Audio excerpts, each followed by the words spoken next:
Good evening and welcome to our study tonight. We're going to get right into In the News, and man, there's a lot of In the News, as many of you already know. So what we're going to talk about first is Israel. This is a scene from the streets of Israel. From Tel Aviv to Haifa to Jerusalem, they are rioting in the streets. And it's pretty complex, this article, so I want to simplify it for you. What's happening is democracy is in trouble in Israel, and the West really needs to put their ears up and listen to what's going on. Israel is 88% secular. And if you went to Israel, especially in Tel Aviv or some of the larger cities, you'd find it was just like New York City. It's extremely liberal. So people are rioting in now because Netanyahu is looking to change their government. And not change it, let me just read you a couple little lines and give you some more. Although Prime Minister Netanyahu has announced suspension of judicial reform legislation for the time being, it is unlikely to bring much needed calm to the situation. Israel's current maelstrom is not in the pattern of the normal political protest. It represents an existential upset. The focus of opposition is the proposed judicial reforms. The protesters are also fueled, however, by a fear of the nationalistic religious ultras in the governing coalition and by hatred of Netanyahu, who for some people has achieved near demonic status. The best way I could tell you this without going through all the jargon of this article is this. Netanyahu is like, he isn't exactly, but he's like, as far as politics goes, a Donald Trump. He is very, very much for his nation. He's very, very much for a centralized government that is limited. And he's also very much for government has a rule. So when the Knesset makes a law, what happens is that law has to be followed by the judges. What Netanyahu is saying is to reemphasize that because the Knesset has gotten extremely liberal. It is just as liberal as the people. So what the people want to do is they want to be able to eliminate the Supreme Court, and they want to be able to challenge the judges that are being appointed, and maybe even just appoint judges for their pleasure. Because they are a majority, they are looking to go against the standard Western democratic court system. No government action could be reversed by the Supreme Court, they said, simply because the court considered it unreasonable. So they're trying to gut the Supreme Court so that the populace and the culture can talk about the laws. So what explains this unprecedented uproar? Well, the clue lies in the claim that the reforms spell the end of democracy in Israel, whose values will no longer be recognizably Jewish. In fact, at the core of the protest lies an attack on Jewish values. Those are fundamental values. Those are Bible-based values. And again, remember, Israel is 88% secular. Judaism has something important to say about both law and politics. Law is central to the Torah and therefore to Judaism. So when the law says, and Judaism says, that homosexuality is a sin and there should be laws against it, the populace don't want that. You can see what's happening. It's the same thing happening in America. In America, the Hebrew Bible is a conspicuous element of its foundational institutions and our laws. For example, the Liberty Bell that sits in Independence Hall in Philadelphia is engraved with the inscription from Leviticus: "Proclaim liberty throughout all the land unto all the inhabitants thereof." Democracy is rooted in this core principle, not only in America, but also in Israel. Well, the people want to throw it out.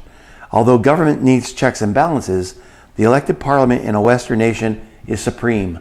That's what Israel's fighting about. They don't want something to be the last law. They want to be able to change their laws according to their culture. Nevertheless, what all the protesters have in common is that at base, they would prefer rule by judges to rule by an elected government. For this is the West's post-democracy moment, in which a dominant mindset is prioritizing universal laws over natural ones, elevating the legitimacy of street protests and appointing politically activist judges as the shock troops of the progressive assault on traditional values. One man said, Israel has the dream place of far-left European progressives, a structure of courts that even Europe has rejected, or most countries in Europe still have not ratified. The liberal left in Israel, America, and the West is willing to launch a kind of civil war on some level and burn down the governments in the countries there in order to ensure that their power is either secured or preserved. So Israel's facing what America's facing, and it's unfortunate.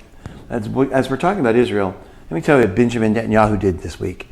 Prison time in Israel for sharing the gospel. Bibi comes to Christian defense. The Prime Minister of Israel is coming to the defense of Christians in the wake of a proposed law that would send believers to prison merely for sharing Jesus' message in the Jewish state. We will not advance any law against the Christian community, Benjamin Netanyahu said. He's affectionately known, obviously, as Bibi. And he announced that on Wednesday on Twitter. Netanyahu has long been a great friend and an ally of Christians all over the world. He routinely speaks to evangelical Christian audiences at conferences, hosts an annual Christian media summit in Jerusalem for evangelical journalists, and loves to invite Christians from all over the world to come and to tour the land of Israel.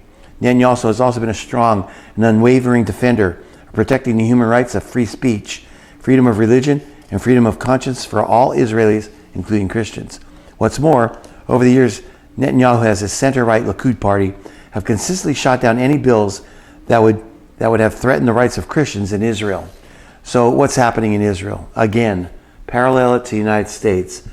Whether we know it or not, and we'll talk about it a little later, Christians are on the chopping block in America and in Israel because of this progressive left-wing party. So violators of this proposed law would be imprisoned for a year, with the punishment doubled to 2 years if believers are witnessing to someone under the age of 18. The proposal is going to be a maximum penalty proposed of 1 year, as I said, and a situation where the person being solicited is a minor, in which case the maximum penalty proposed is 2 years imprisonment. Also proposed is to make stricter in punishment for someone who holds a ceremony of religious conversion of a minor and makes it 2 years in prison instead of 6 months. The legislation would likely violate Israel's Declaration of Independence. Christians currently make up 2% of Israel's population and typically account for the largest percentage of tourists in the country every year, millions upon millions. So we're watching Israel's progressive left and its liberal left push more and more, just like America is. So something's got to give, not only in Israel, but also in America. Let me tell you a little bit about the economy. Let me give you this one first. Paid by palm coming to Panera Bread, another step to a cashless society. Excuse me, I've been telling you this for years about a cashless society. Well, now Amazon's palm reading payment technology was first introduced at numerous Whole Foods locations in California, enabling customers to pay for their groceries by scanning the palms of their hands at checkout terminals rather than using cash or a card. Now, Panera Bread is experimenting with Amazon's cashless payment system as the war on cash marches on. They're going to bring it out. This bakery cafe chain has over 2,000 locations and about 52 million members. Panera is the first national restaurant company to use Amazon One as both a way for guests to pay and access their loyalty accounts with their palm, the company said. At the moment, dozens of Whole Food locations and Amazon company stores have integrated Amazon One contactless payment. Customers can set up Amazon One by registering their palms and their palm print using a kiosk or a point of sale station at participating stores. Amazon said it hopes to sell the plan of palm scanning technology to other companies like retailers, stadiums, and office buildings. Amazon says it's an active discussion with several potential customers. The company says thousands of people have already signed up to use it at Amazon stores. The adoption of a contactless payment system seems to signal a shift towards a cashless society where a customer's body is becoming a transactional tool. Man, where did we hear that before?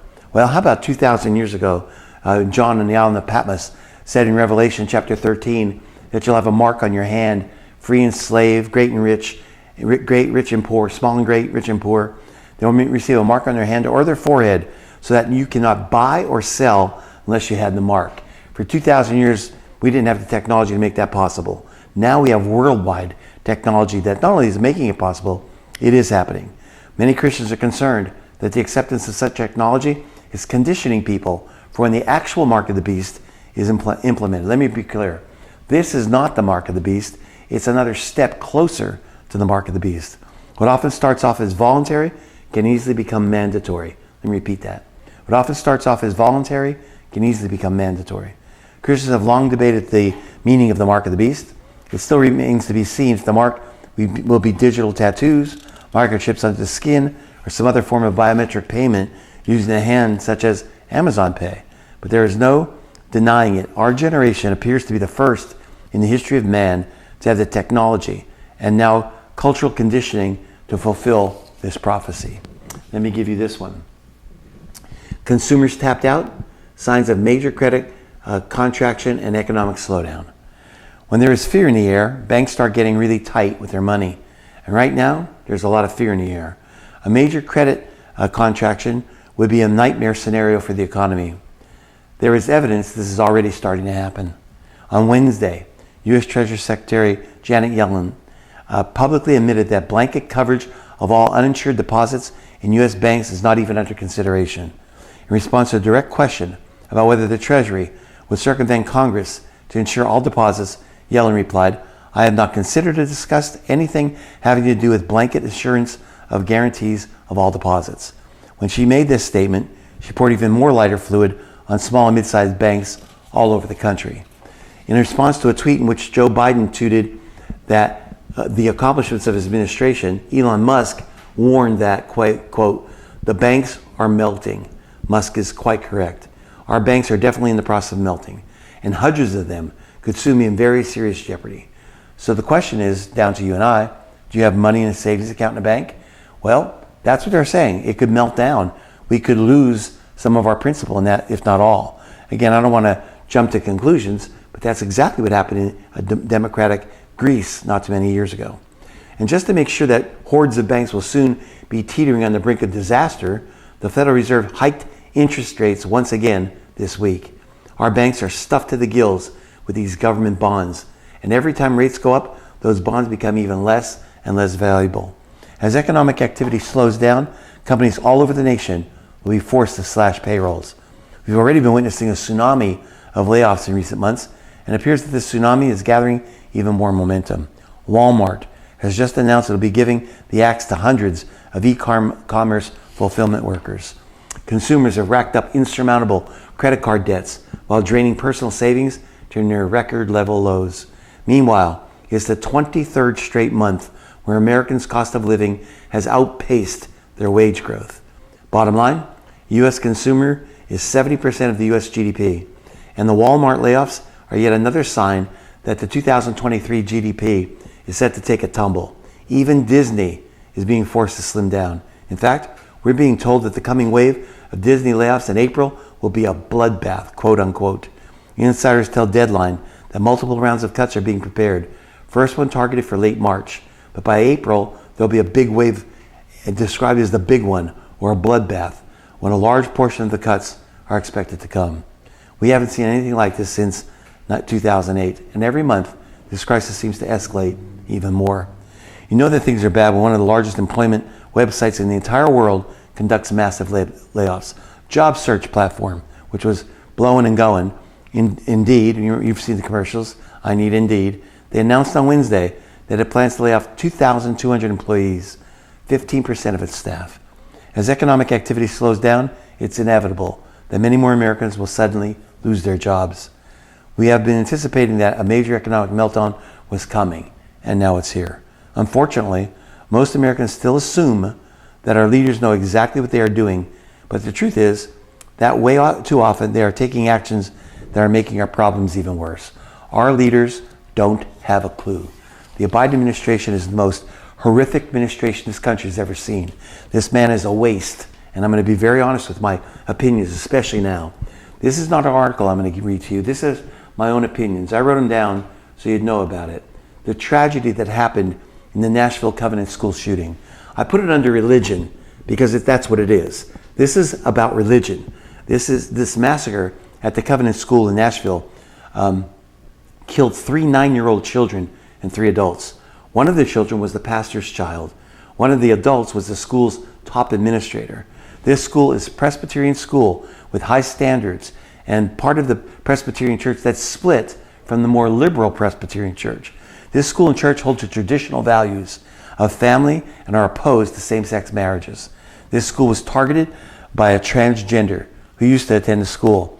Here are some of my problems with this whole thing. Number one, we were immediately shown pictures of the guns used, AR-15s, rifles. Biden used it to politically pounce again on gun control.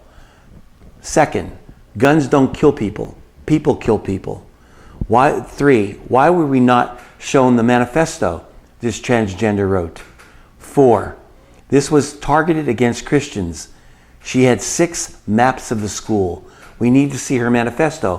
Why won't they show us the manifesto? Why won't they tell us about it? I'll tell you why. Because probably in that manifesto, no doubt, is hatred against Christians, hatred against what they stand for and our principles. Number 5, this is a hate crime against Christians. You haven't heard that in the media, have you? It's the media is absolutely ignoring this. We know this week in Washington, there is a march called the Trans Week of Vengeance. NPR, National Public Radio, published a broadcast last week before the shooting, urging transgenders to buy guns. That's ironic because they're extremely liberal and they want to do away with guns, but they're telling transgenders to buy guns. They are arming these radical transgenders to protect themselves, they said. Against whom? Well, you know who it would be. Against us, against Christians. But we're no threat to them. I've never heard of a pastor killing a transgender. Now, let me go on because I'm really ticked at this. Number 6 of my points. Four mass shootings in the past 5 years were carried out by transgenders. Colorado, that was a non-binary shooter. Denver, transgender. Aberdeen, transgender. Nashville, transgender. Why don't we ban transgenderism instead of guns? Let me repeat it. Why don't we ban transgenderism? And I'm going to get myself in trouble here, and it's okay. Transgender used to be a mental illness. It used to be classified as a mental illness. There is no biological proof that someone's a transgender. Now, do I sympathize with people who are having identity problems with their gender? Yes, of course I do. But we have to understand if transgenders in the last 4 major mass shootings have been the shooters, someone needs to start to address this. Our government is not. They're ignoring it. Our media is ignoring it. Christians are on the chopping block right now. Now, let me go a little bit further. My 7th point. The modern trans movement is radicalizing activists into terrorists. This week, again, that rally in Washington, D.C. is promoting violence. Number 8, this is spiritual warfare. That's all this is. And I hope these violent, evil people are put away before they strike again. This is a warfare. Now, I'm going to say another thing that's controversial. I love the fact that we're breaking out in revival in Asbury and different colleges. But you know what? Revival is for us.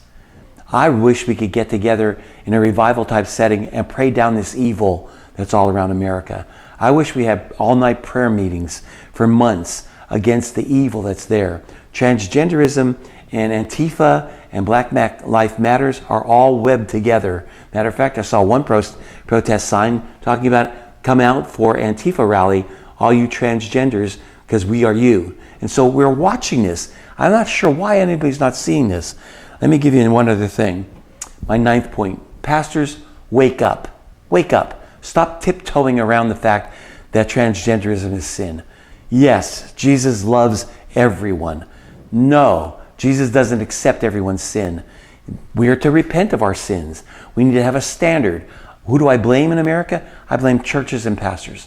Not all of them, but pastors and churches that won't talk about sin, won't talk about repenting. Transgenderism is as bad as somebody being an adulterer. It's the same. It's a sin. It's a sexual sin. When we modernize it, when we culturally say it's acceptable, we are into a lot of trouble. Why? Because once you normalize sin, then the devil has a foothold to use that sin or whatever those people are to do more of his evil deeds. And we've just seen it this week. And so I'm really kind of upset. What's my solution? I do have one. Number 1, pastors, wake up. Do what you're supposed to do. Talk about the love of God, but talk about the penalty for sin. Number 2, the United States needs to stop sending money, like $80 billion to Ukraine, and start putting retired policemen in schools, every single one of them. We need to take the money out of throwing it overseas to a worthless cause, a political cause, and start taking care of America. We need to start understanding we can end this thing. All the government needs to do is take that $80 billion and make a federal grant to schools to hire policemen, off-duty policemen, retired policemen on site. And I'll tell you, it'll stop immediately. Why won't they do that? I don't know. I don't know why. Maybe they don't care that Christians are killed. Maybe they don't care. Maybe they want to just ban guns so bad that they allow this to continue to go on. I can't think of anything else but that, because there's a solution. Along the same lines, and I'm gonna stop because I'm gonna get too riled up. Along the same lines as this one. A day after gunmen, this is Hawley claims Nashville shooting was anti-Christian hate crime. This is from the Kansas City Star. A day after a gunman killed 6 people at a Christian elementary school in Nashville, Senator Josh Hawley took to the Senate floor to announce the shooting as a hate crime against Christians. Man, thank you, Josh Hawley. We must also tell the truth about what happened yesterday in Nashville, Hawley said. This murderous rampage, this taking of innocent life, was a horrific crime. But more specifically, it was a hate crime. A crime that, according to Nashville police, specifically targeted, that's their word, targeted the members of this Christian community, the members of this religious institution. This woman that went in killed 3 children in one class, all 9 years old. One of them was the pastor's daughter. She also killed, as I said, the top school official. Under federal law, a hate crime is one motivated by race, color, religion, national origin, sexual orientation, gender identity, or disability. The reason they're not giving you the manifesto is because it'll show that this is a hate crime. This is a religious hate crime. Nashville police have said the shooter targeted the Covenant School, which is a private Christian school, and are reviewing a manifesto. They're reviewing it. But police have not offered specific details about the reasons the school is targeted. Let me just reemphasize what I already said. Why would you show us pictures of AR-15? CNN actually had the gall to take a body, just a rendering of a body, to show the difference between a 9mm shot and an AR-15 shot. That is not the issue. The issue is not about guns. It's about this hate crime, and we have to get to that. Hawley's comments are part of the deadlocked debate over gun laws in America. Assault weapons ban, now watch this, like the assault weapons ban being pushed by President Joe Biden. He said Congress needs to push my assault weapons ban. In 2021, Senator Bob Casey, a Pennsylvania Democrat, introduced a bill called the Disarm Hate Crimes Act, which would prevent someone, listen to the words, who has been convicted of perpetuating a hate crime from owning a firearm. That would not have done any difference here. This woman never had a hate crime, so it would have made no difference at all. Instead, Hawley appears to be adopting the rhetoric often employed by Democrats after a shooter targets a minority community, like the shooting at the LGBTQ club or a neighborhood with a high population of Asian Americans, and placing it in the larger context of the cultural war. He's right. Hawley said, now make your voice heard. Condemn this crime as the hate crime that it is. This is a time to be heard. It's time to be clear about what has happened and is unfolding before our very eyes. He wrote a letter to the Department of Homeland Security and the FBI, calling on them to investigate the shooting as a hate crime. He said people need more evidence and facts about the motive of the shooter.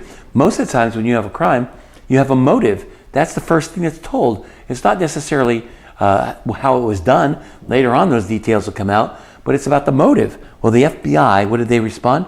Did not comment directly on Hawley's request. The DHS also have not responded to Hawley. So we're watching something today that's pretty amazing. Hawley said the Senate has to condemn rhetoric about days of vengeance and genocide like they're going to have in Washington this week. Rhetoric directed against religious believers of whatever background, whether they're Presbyterians, like the students and teachers and employees targeted yesterday, or some other Christian affiliation, or Orthodox Jews, or Catholics, or whatever background. And this is the thing that gets me the most riled up. I'm going to read it. I'm going to try to stay calm. Biden, who is a devout Catholic, let me quote that, told reporters Tuesday they had no idea if he believes Christians were targeted. That means Joe Biden is an absolute idiot. These were Christians that were targeted. When he was told Hawley believed they were, Biden said, well, I probably don't then. Can you see what this man is doing? This man is talking about politics. He's not talking about protecting your life or my life. Joe Biden is a waste. You heard me right. He's a danger to America. He's a threat to our national security and our Constitution. He's an enemy of Americans and he's an enemy of Christians. Now he, by the way, changed his belief in abortion. He used to be against abortion. He changed his belief in gay marriages. I just saw an article of him and a little tape of him talking about there's only one way for marriage in America. It's man and woman. He changed that. He now changed his beliefs in transgenderism.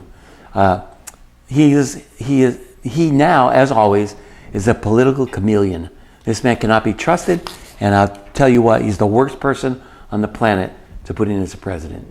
If you voted for him, shame on you. If you didn't vote for him and you're thinking of voting for him, double shame on you. This man needs to go away as fast as possible. Let me give you a little bit more on religion. Some good news. Historical record validates King David. For decades, those opposing the validity of the Bible have claimed that many key biblical characters were little more than fictional characters, another plot of the devil. including the Israelite King David. However, extra biblical evidence continues to surface that demonstrates the very real existence of King David and the house of David. The Mesha stele, which is what you're looking at, was discovered in fragments in 1868, about 15 miles east of the Dead Sea. The stele now resides in the Louvre Museum in Paris. For decades, some researchers have championed the opinion that stele records the existence of the house of David, a position that has been challenged due to some worn and unclear letters in the engraving. But in recent years, I love this, new technology was used to more definitely and definitively decipher the lettering on the stele, and the new research appears to provide incontrovertible proof that David's house is indeed mentioned. The stone tells us the tale of a conflict between the king Mesha of Moab and Israel, paralleling the account given in the 3rd chapter of 2 Kings. It is references to Yahweh, YHVH, the name of God in the Old Testament, and to the house of David and to the altar of David appears on the slab. But the references to David were disputed. With this far more accurate imaging technology, scientists are now sure, absolutely sure, that the slab contains references to King David, providing further evidence supporting the historical accuracy of the Bible. As time passes and scientific and archaeological discoveries continue to be made, more and more evidence surfaces supporting the biblical account. So let me give you my take. I know science, I've studied it, I have a degree in astronomy, and I understand science to a great deal. But science has theories. The Bible is our authoritative rule of faith and conduct. If the Word says it, I believe it. Doesn't matter if science does or doesn't. Eventually, they'll find out, as they did right now. Let me give you one more. Bible College fires theologian for a tweet defending biblical sexuality. A Christian theology lecturer with 5 young children has been sacked and threatened with a counterterrorism referral by a Methodist Bible College for a tweet on human sexuality that went viral. His name is Dr. Anthony Edwards. He's 37. Last week he was sacked for misconduct by Cliff College in Derbyshire, England, for allegedly bringing the college into disrepute on social media. In February, he posted this: homosexuality is invading the church. Evangelicals no longer see the severity of this because they're busy apologizing for the apparently barbaric homophobia, whether or not it's true. This is a gospel issue, by the way. It is sin.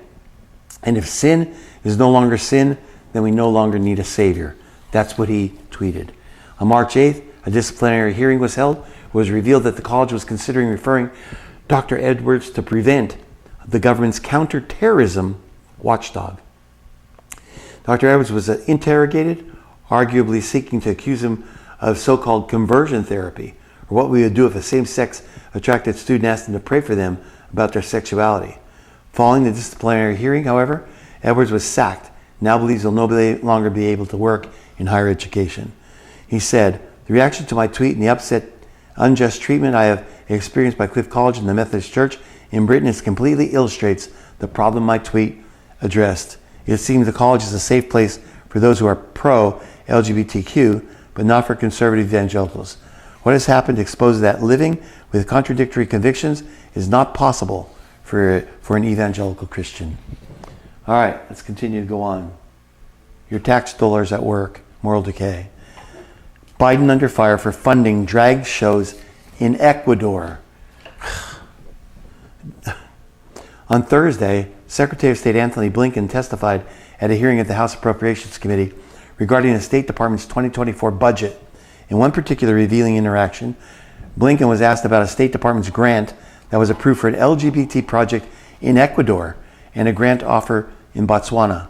In September 2022, the State Department awarded $21,000 grant to the Centro Ecuatoriano Norteamericano Abraham Lincoln in Suica, Ecuador, to, quote, promote diversity and inclusion in the region via drag queen theaters, performing, and LGBT-themed media. At the hearing, Representative Gerald Carl, a Republican from Alaska, asked him, "The mission of the State Department is to protect and promote U.S. security, prosperity, and democratic values, and shape an international environment in which all Americans can thrive. Tell me how $21,000 sent to the State Department to fund drag performances at a culture event in Ecuador and a $300,000 grant opportunity at the U.S. Embassy in Botswana to support the LGBTQIA groups I'm curious, how can we spend money on these issues outside this country and it fits with the prelude of the definition of your department? Blinken responded, we're engaging around the world in cultural diplomacy. We're engaging also in making sure that we're doing what we can to help protect the rights of marginalized groups, including notably the LGBTQI. Let me tell you something, that is a bold-faced lie. They're doing nothing to help the slaughter by Houthis of Christians in Nigeria. They're doing nothing to help the slaughter of Christians all over the world, yet they're helping these countries with LGBTQ. So he said, I believe, Blinken said, it's fundamental to our democracy to demonstrate that we're looking out for marginalized populations wherever they may be. I think picking one program, he said, out of the many that we do for particular scrutiny, I don't think it's an accurate reflection of what we're doing. There are several problems with Blinken's defense of funding drag shows in Ecuador. First, Secretary Blinken tries to make the connection between LGBT issues and pro-democracy efforts, but it would be a stretch for anyone to assert that facilitating a drag performance in a conservative religious culture in Ecuador, they're conservative, would do anything to strengthen its democracy. Furthermore, it's a country with a high poverty rate. Should we not give money to their poverty problem? Why would we give money to their LGBTQ groups instead of helping end poverty in that? Second, Blinken points to a famous American movies in which men pretend to be women in plots like Tootsie and Mrs. Doubtfire to question why Americans would have a problem funding drag shows in foreign countries. Well, when the men in these movies dressed as women, the audience didn't question their gender identity, nor was it celebrated as serving a progressive political agenda. Lastly, Blinken's comments also point to another problem that is perverse and pervasive when dealing with bureaucracies the size of the State Department. So much money is being spent that transparency or accountability is obstructed. The grants in Ecuador and Botswana provide two examples as to why intense congressional oversight and hearings are highly desirable. My last one tonight is pretty amazing. I put it under Planet, and I really couldn't believe I read this. And I actually searched, and I found article after article. Now, I've been saying for years that the rapture will be explained away by alien abduction. I've done this for 25 years, I've been saying it. And the undesirable Christians will have been taken away by an alien abduction. For years, our State Department and our government has been denying any aliens exist at all. Now this comes out from the Pentagon. Alien mothership lurking in our solar system could be watching us with tiny probes. Pentagon official suggests. This is not a conspiracy theory. This is the Pentagon saying this. Could an alien mothership be hovering around the solar system, sending out tiny probes to explore planets? According to a Harvard scientist and a Pentagon official, yes. The pair said it's feasible. An extraterrestrial spaceship could be in our galactic neighborhood, exploring the region by the means of what they call dandelion seeds, small spacecraft that can gather and send back information similar to the way humans send out spacecraft to explore planets. Astronomers first detected the cigar-shaped object in 2017 and originally thought it was a comet. However, its elongated shape, its lack of a coma, that's the cloud gas that envelops a comet, and the fact that it was accelerating away from the sun raised questions about the comet theory. These men suggested instead that, and they named it Pumama, was an alien spaceship. The researchers say this mothership is sending out probes to reach the Earth for exploration without being detected by astronomers, as they'd likely be too small to reflect enough sunlight to survey telescopes to detect. Equipped with large surface-to-mass ratio of a parachute, they say, technological dandelion seeds could slow down in the Earth's atmosphere to avoid burnup and then pursue their objectives wherever they land, they wrote. Aliens would likely want to explore rocky planets with an atmosphere in the solar system, the authors say. From a distance, Venus, Earth, and Mars would all look appealing, with Earth being the greatest interest once the aliens found signatures of liquid water. The Pentagon has taken a renewed interest in studying unidentified objects over the United States airspace in the previous year. Since the founding last summer of the AARO office, the office has opened more than 360 new investigations into alleged UAP encounters reported by the U.S. military personnel. About half of these have been explained as balloon or balloon-like entities, while the other half lack sufficient data to conclusively resolve. I said it, I never thought the Pentagon would come out with it, but now they're telling us that there's a mothership out there somewhere of aliens. They are setting the world up. The rapture is going to take a lot of people off this planet, and they're going to have to come up with some excuse. I just read it to you. that's going to be the excuse. Man, couldn't get any weirder or any more prophetic than what I've been sharing with you. That's in the news for tonight.